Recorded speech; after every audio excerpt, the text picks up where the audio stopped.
Guess who's back? Back again. I am back. Tell your friends. And I promise I will never do that again if you watch all my videos and like them. Or maybe I will. Anyways, I am super excited. I'm back here again. My name is Esha Jain, and today I'm going to be telling you how to break down the most asked about interview question, tell me about yourself. Now, I'm not saying you're going to get this question all the time. I definitely did not, but it's definitely a question you want to be prepared for because it's a great way to have an icebreaker and really show off your best self. So I'm just going to tell you how I styled my answer. There are so many different ways to style it. Please do your research and just see how everybody else is doing it. This is just my way.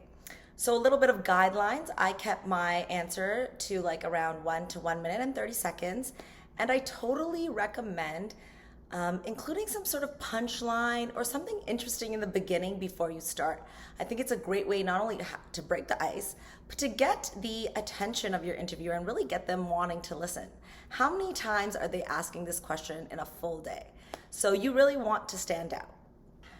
My general outline consisted of introducing myself, where I was born, where I was raised, a kind of like two-liner about what attracted me to medicine, and then my endeavors in medical school, why I chose to go to medical school, and then why I kind of gravitated towards family medicine.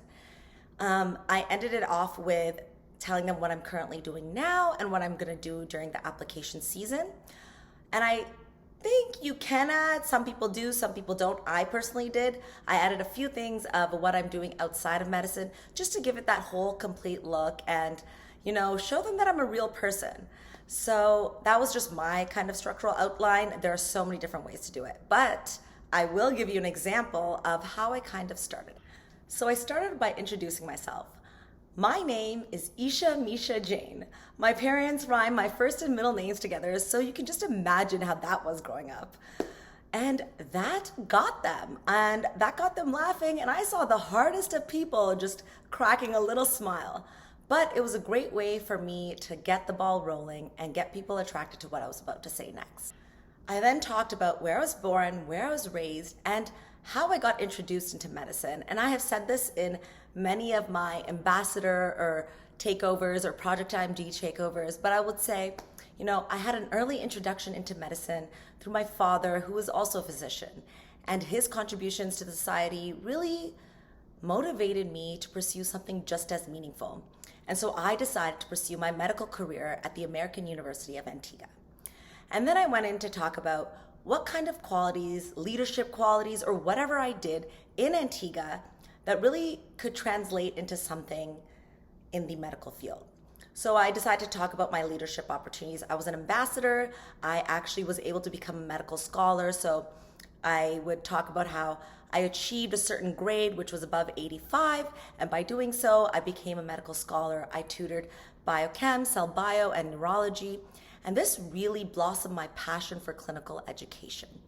And right then and there, that gets them because clinical education is such a huge and important part about any residency, especially academic residencies where you'll be interacting with students. And so I think the biggest importance is that whatever kind of qualities or tasks or experiences that you've had, if you can translate them into something that will apply to your residency, it will go a long way. I then transitioned into talking about when I graduated. So I told them I graduated in April 2021 and I was applying for the 2022 match cycle. So I also wanted to give them some things that I was doing in between and things that I was doing leading up to starting residency to let them know that I'm invested in the medical community, not just mine, but all around in the United States and in Canada. So I said, after graduating in April 2021, I decided to take on a number of projects. I knew I wanted to write my step 3, so I did that and I passed and I had it before the deadline. Not only that, I really wanted to get more clinical experience. So I decided to do an externship in Bridgeport, Connecticut, and I really had a hands-on experience of what it required to be in that resident role. Not only that, I ended up joining a research team. I went on to produce 2 papers as the first author, and then 5 more, which not only did I love interacting with like-minded individuals, but I was able to not only learn how to write so many different case reports, literature reviews, systematic analyses or meta-analyses, but I also went on to co-lead a group of over 300 people. I then talked about where I took that. So I was holding sessions on how to write a paper, how to reference a paper. And so these are all things, again, that can translate into your residency. And that's really important. Another thing that I talked about was what I was doing thereafter, which was scribing for a doctor. And I think that that's really important because even though it wasn't on my ERS app, it showed that I still had continued investment in the medical field.